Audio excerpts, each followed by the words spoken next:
Hi hello ಸ್ನೇಹಿತರೆ, ನಮಸ್ತೆ ನಿಮ್ಮೆಲ್ರಿಗೂ. ಟೆರೆಸ್ ಗಾರ್ಡನಲ್ಲಿ ಸೀಬೆ ಹಣ್ಣಿನ ಗಿಡನ ಗ್ರೋ ಬ್ಯಾಗಲ್ಲಿ ಬೆಳೆಸ್ತಾ ಇದ್ದೀನಿ. ಬನ್ನಿ ಹಾಗಾದರೆ ನನ್ನ ಟೆರೆಸ್ಗೆ ಹೇಗೆ ಸೀಬೆ ಗಿಡನ ಬೆಳೆಸ್ತಾ ಇದ್ದೀನಿ ಅನ್ನೋದನ್ನು ತೋರಿಸ್ತೀನಿ. ಹಾಗಾಗಿ ಸೆಕೆಂಡ್ ಫ್ಲೋರಲ್ಲಿ ನನ್ನ ಟೆರೆಸ್ ಗಾರ್ಡನ್ ಇರೋದು. ನಿಧಾನವಾಗಿ ಸ್ಟೆಪ್ಸನ್ನು ಹತ್ತಾ ಇದ್ದೀನಿ. ಫಸ್ಟು ನನಗೆ ವೆಲ್ಕಮ್ ಮಾಡೋದಕ್ಕೆ ಟೆರೆಸ್ಸಲ್ಲಿ ನಾನು ಹಾಕಿರೋದು ಈ ಕರ್ಬೇವಿನ ಸೊಪ್ಪಿನ ಗಿಡ. ನೋಡಿ, ಈ ಸೊಪ್ಪಿನ ಗಿಡ ತುಂಬ ದಟ್ಟವಾಗಿ ಬಂದಿದೆ. ಎಲೆಗಳು ಒಳ್ಳೆ ಗ್ರೀನಿಷ್ ಕಲರಲ್ಲಿದೆ. ಘಮ ಘಮ ವಾಸನೆಯೂ ಕೂಡ ಇದೆ ಈ ಎಲೆಗಳಲ್ಲಿ. ಅದನ್ನು ಹಾರ್ವೆಸ್ಟ್ ಮಾಡಬಹುದು. ಇದರ ಸೇವನೆಯೂ ಕೂಡ ನಮ್ಮ ಹೆಲ್ತಿಗೆ ತುಂಬ ಒಳ್ಳೆಯದು. ಹಾಗಾಗಿ ಕೆಲವು ಅಡುಗೆಗಳಲ್ಲಿ ಈ ಕರ್ಬೇವಿನ ಸೊಪ್ಪನ್ನು ನಾವು ಬಳಸ್ಕೊಳ್ತೀವಿ.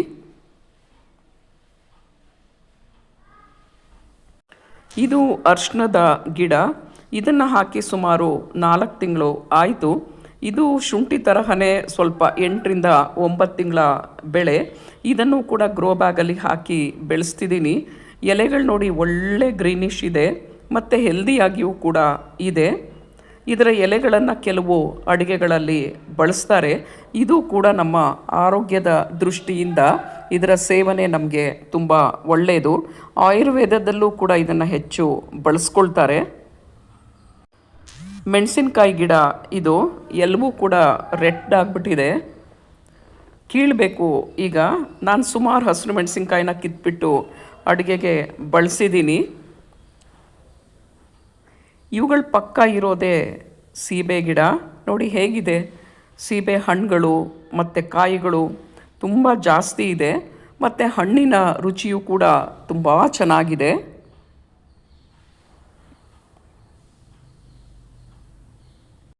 ಇತ್ತೀಚೆಗಂತೂ ಎಲ್ಲರೂ ಕೂಡ ತಮ್ಮ ಬಾಲ್ಕನಿ, ಟೆರೆಸ್ಸು ಮತ್ತು ತೋಟಗಳಲ್ಲಿ ಈ ಸೀಬೆಹಣ್ಣಿನ ಗಿಡನ ಬೆಳೆಸ್ತಾ ಇರೋದನ್ನು ನೋಡ್ತಿದ್ದೀವಿ. ಯಾಕೆಂದರೆ ಈ ಸೀಬೆಹಣ್ಣು ಬಡವರ ಸೇಬು ಅಂತ ತುಂಬ ಫೇಮಸ್ ಆಗಿಬಿಟ್ಟಿದೆ. ಅಂದರೆ ಸೇಬಿನ ನಂತರ 2ನೇ ಅತ್ಯಂತ ಪೌಷ್ಟಿಕ ಹಣ್ಣು ಈ ಸೀಬೆಹಣ್ಣು. ಇದರ ಸೇವನೆ ನಮ್ಮ ಆರೋಗ್ಯಕ್ಕೆ ತುಂಬ ಒಳ್ಳೆಯದು. ಯಾಕೆಂದರೆ ಇದರಲ್ಲಿ ವಿಟಮಿನ್ ಎ, ಬಿ ಮತ್ತು ಸಿ ಹೆಚ್ಚಿರೋದ್ರಿಂದ ರೋಗ ನಿರೋಧಕ ಶಕ್ತಿಗೆ ಸಹಾಯವನ್ನು ಮಾಡುತ್ತೆ. ಅಲ್ಲದೆ ಫೈಬರ್, ಪೊಟ್ಯಾಷಿಯಮ್ ಹೆಚ್ಚಿದೆ. ಹಾಗಾಗಿ ಹಾರ್ಟ್ ಪ್ರಾಬ್ಲಮ್ಗೆ ಮತ್ತು ಮಲಬದ್ಧತೆಯನ್ನು ಕಡಿಮೆ ಮಾಡೋದಕ್ಕೆ ಇದು ಸಹಾಯವನ್ನು ಮಾಡುತ್ತೆ. ಕೆಲವರು ಇದರ ಎಲೆಗಳಿಂದ ಚಹಾ ಮತ್ತು ಕಷಾಯವನ್ನು ತಯಾರಿಸ್ಕೊಂಡು ಸೇವಿಸ್ತಾರೆ. ಇದನ್ನು ಜ್ಯೂಸು, ಜಾಮು, ಜೆಲ್ಲಿ ಮತ್ತು ಸ್ಮೂದಿಗಳಲ್ಲಿ ಬಳಸ್ತಾರೆ. ನಮ್ಮ ಆರೋಗ್ಯಕ್ಕೆ ಬೇಕಾಗಿರುವಂತಹ ಪ್ರಮುಖ ಪೌಷ್ಟಿಕಾಂಶಗಳು ಈ ಹಣ್ಣಲ್ಲಿ ಇರೋದ್ರಿಂದ ಪ್ರತಿಯೊಬ್ಬರೂ ಕೂಡ ಈ ಗಿಡವನ್ನು ಬೆಳೆಸೋದಕ್ಕೆ ಮತ್ತು ಇದರ ಹಣ್ಣನ್ನು ತಿನ್ನೋದಕ್ಕೆ ಇಷ್ಟಪಡ್ತಾರೆ. ಈ ಹಣ್ಣಿನ ಗಿಡನ ಸುಲಭವಾಗಿ ತಾರಸಿನಲ್ಲಿ ಗ್ರೋ ಬ್ಯಾಗಲ್ಲಿ ಬೆಳಿಬಹುದು. ನಾನು ಈ ಗಿಡನ ನರ್ಸರಿಯಿಂದ ಕೊಂಡ್ಕೊಂಡು ಬಂದು ಈ ಗ್ರೋ ಬ್ಯಾಗಿಗೆ ಹಾಕಿದ್ದೀನಿ.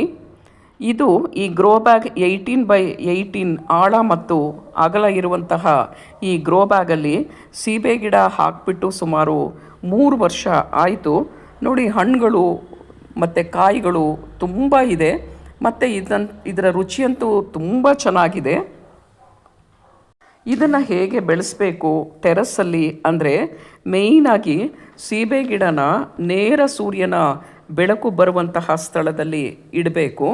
ಅಂದರೆ ಪ್ರತಿದಿನ 6 ರಿಂದ 8 ಗಂಟೆಗಳ ಕಾಲ ನೇರ ಸೂರ್ಯನ ಬೆಳಕು ಗಿಡದ ಮೇಲೆ ಬಿದ್ದರೆ ಹೂ ಬರೋದು ಜಾಸ್ತಿ ಆಗುತ್ತೆ, ಆರೋಗ್ಯಕರವಾದಂತಹ ಎಲೆಗಳಿರುತ್ತೆ ಮತ್ತು ಒಳ್ಳೆ ಗುಣಮಟ್ಟದ ಹಣ್ಣುಗಳು ಗಿಡದಲ್ಲಿ ಬರೋದಕ್ಕೆ ಸಾಧ್ಯ ಆಗುತ್ತೆ. ಈ ಸೀಬೆ ಗಿಡ ಎಲ್ಲ ರೀತಿಯ ಮಣ್ಣಲ್ಲೂ ಕೂಡ ಚೆನ್ನಾಗಿ ಬೆಳೆಯುತ್ತೆ. ಆದರೆ ಪ್ರಾರಂಭದಲ್ಲಿ ಗಿಡವನ್ನು ನೆಡಬೇಕಾದ್ರೆ ಗೊಬ್ಬರ ಮಿಶ್ರಿತ ಮಣ್ಣಿನಲ್ಲಿ ನೆಡಬೇಕು. ನೀರು ಚೆನ್ನಾಗಿ ಗ್ರೋ ಬ್ಯಾಗಿಂದ ಹೊರಗೆ ಬರಬೇಕು. ಆ ತರಹ ಮಣ್ಣು ಸಡಿಲವಾಗಿರಬೇಕು. ಆದ್ದರಿಂದ ಮಣ್ಣು, ಕಾಂಪೋಸ್ಟು, ಕೊಕೊಪೀಟ್ ಅಥವಾ ಮರಳು ಇವುಗಳನ್ನು ಸಮ ಪ್ರಮಾಣದಲ್ಲಿ ಹಾಕಿಬಿಟ್ಟು ಅದಕ್ಕೆ ಸ್ವಲ್ಪ ಬೇವಿನ ಹಿಂಡಿನ ಮಿಕ್ಸ್ ಮಾಡಿಬಿಟ್ಟು ಗಿಡನ ನೆಟ್ಟರೆ ಗಿಡ ತುಂಬ ಹೆಲ್ದಿಯಾಗಿ ಬರುತ್ತೆ. ಮತ್ತು ಸೀಬೆ ಗಿಡ ಸ್ವಲ್ಪ ಅಸಿಡಿಕ್ ಮಣ್ಣನ್ನು ಇಷ್ಟಪಡುತ್ತೆ. ಮಣ್ಣು ಹಗುರವಾಗಿದ್ದರೆ ಅಥವಾ ಸಡಿಲವಾಗಿದ್ದರೆ ಗಾಳಿ ಮತ್ತು ಬೆಳಕು ಬೇರುಗಳನ್ನು ಈಸಿಯಾಗಿ ತಲುಪೋದಕ್ಕೆ ಸಾಧ್ಯ ಮತ್ತು ಫಂಗಸ್ ಆಗುವ ಅಪಾಯವೂ ಕೂಡ ತುಂಬ ಕಡಿಮೆ ಇರುತ್ತೆ.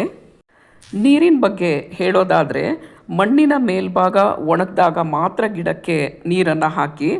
ಮಣ್ಣು ಹಸಿಯಾಗಿರಬೇಕು, ಆದರೆ ನೀರು ಮಣ್ಣಲ್ಲಿ ನಿಲ್ಲದಂತೆ ನೋಡ್ಕೊಳ್ಳಿ.